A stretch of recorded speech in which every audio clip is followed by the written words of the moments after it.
Good morning माझ्या social मीडियातल्या सगळ्या मित्रांना सप्रेम नमस्कार। आज 2 जुलै माझा शेवगाव पाथर्डीचा शिवार फेरी या नावाने आज सकाळी कारेगाव तालुका पाथर्डी इथून दौरा सुरू झाला। पाऊस चांगला पडलाय, शेतीच्या कामाची लगबग चालू आहे। शिवार म्हणजे त्या गावाच्या चतुर्सीमा, त्या गावाच्या क्षेत्रातल्या चारी की जिथं मोठ्या मोठ्या वस्त्या आहेत त्या वस्त्यांना भेटी देत चाललोय। पेरण्या अत्यंत चांगल्या झाल्या, पीक जोमात दिसत आहेत, त्याला आमच्या भाषेत उगवण चांगले आहे आणि आता शेतीच्या मेहनतीची तयारी आहे। आता मी इथं फिरत असताना कारेगावच्या बांगर वस्तीच्या बाजूने जात असताना माझा हा अभिमान नावाचा तरुण मित्र शेतकरी आहे आणि त्याच्याकडे लक्ष गेलं तर तो कोळपणी करत होता। त्या कोळपणीकडे मी आज माझा हेतूच आहे थेट लोकांना भेटावं, लोकांशी बोलावं, त्यांच्या अडचणी समजून घ्याव्यात आणि म्हणून मी अभिमानला कोळपणी करताना पाहिलं आणि इथं मी त्याला सहज भेटायला आलो। मी पण ह्या कोळपणीचा थोडासा आनंद घेतला। तुम्हाला माहितीये मी नवीन वेगळं काही दिसण्याचे व्हिडिओ का करतो तर माझ्या शहरातल्या तरुण मित्रांना माझ्या शेतकऱ्याचं जीवन समजावं, माझ्या शेतकऱ्यांच्या अडचणी समजाव्यात, याच्यासाठीच मी वेगळे काहीतरी व्हिडिओ करत असतो। आता हा आमचा अभिमान मित्र कोळपणी करत होता, त्या कोळपणीच्या माध्यमातून काय चाललंय आपण बघता, पीक या ठिकाणी दिसतोय। हा उडीद उडदाचं पीक आहे जे आपण उडदाची डाळ आपली आई आणते, भाजी बनवतात, त्या उडदाचं हे पीक आहे। पाऊस अत्यंत चांगला आणि वेळेवर झाल्यामुळं हे उडदाचं पीक घेता आलं आणि तो आम्हाला सहसा पीक मिळत नाही। आता ही कोळपणी करत होता आमचा अभिमान। आपण बघता की ह्या दोन मध्ये अंतर आहे।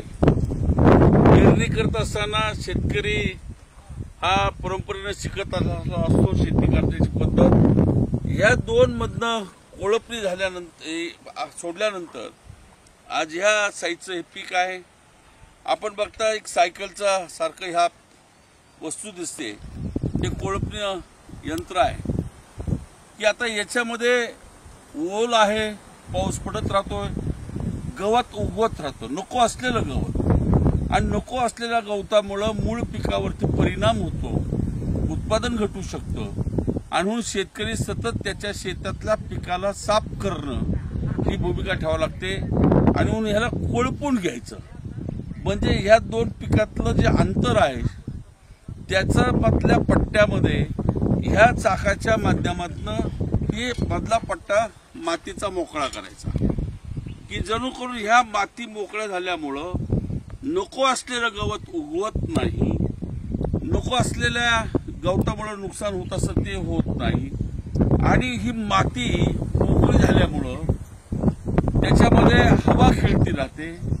हवा खेळती राहिल्यामुळं मूळ ज्या पिकाची मुळं जी आहेत त्या मुळापर्यंत ही हवा जात असते, राहत असते आणि हजारो वर्षाच्या शेतकऱ्याच्या अनुभवातनं जे आज भारतीय शेती विकसित झालेली आहे, ज्या अत्याधुनिक पर्यंत आलेले, त्यात हा कोळपणी हा पूर्वी करण्याला खूप कष्ट लागायचे, तर आज ह्या साध्या लोखंडाचे अँगल आहेत, सायकल सारखा चाक आहे, याच्या मागे हा पास असतो, पास म्हणजे साधा सोपा पास करणं होतं, तसा हा भाग ही माती आपण बघता ही दाबवला की मोकळी होते, म्हणून हा पास असतो आणि ह्याच्यातून ही माती मोकळी होते आणि मूळ पिकाला संरक्षण मिळतं। इतकं कष्टाचं काम आमचा शेतकरी सतत करत असतो आणि म्हणून मी नेहमीच वाक्य आपल्याला वापरत असतो, शेतकऱ्याला कोरडी सहानुभूती देऊ नका, त्याला कृतिशील सहानुभूतीची गरज आहे, पाठिंब्याची गरज आहे आणि ती म्हणजे त्याच्या मालाला योग्य भाव मिळाला पाहिजे. पण मी नेहमीच शहरातल्या मित्रांना सांगत असतो, शेतकऱ्याचा माल घेताना त्या मालामध्ये शेतकऱ्याचा घाम सुद्धा गळालेला असतो. त्या घामाची किंमत करता येत नाही आणि म्हणून आपण इतर भावाची बाजारामध्ये घासाघीस करतो. पण शेतकऱ्याचा माल घेताना कधीही घासाघीस करू नये. त्याच्या घामाचं मूल्य त्याला मिळालं पाहिजे. तोच खऱ्या अर्थानं कृतीशील पाठिंबा असतो.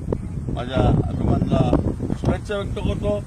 त्याचा मुलगा आहे, तो कॉलेजला आहे, तो जयदीप 11वीला शिक्षण घेतोय. इकडे आमच्या अभिमानच्या मातोश्री आजी आहेत, आई आहेत, आमच्या वहिनी साहेब आहेत, आमच्या अभिमानच्या मंडळी आहेत. शेतकऱ्याला कृतीशील पाठिंबा द्या एवढ्याच भावना व्यक्त करतो आणि त्याला शुभेच्छा देतो.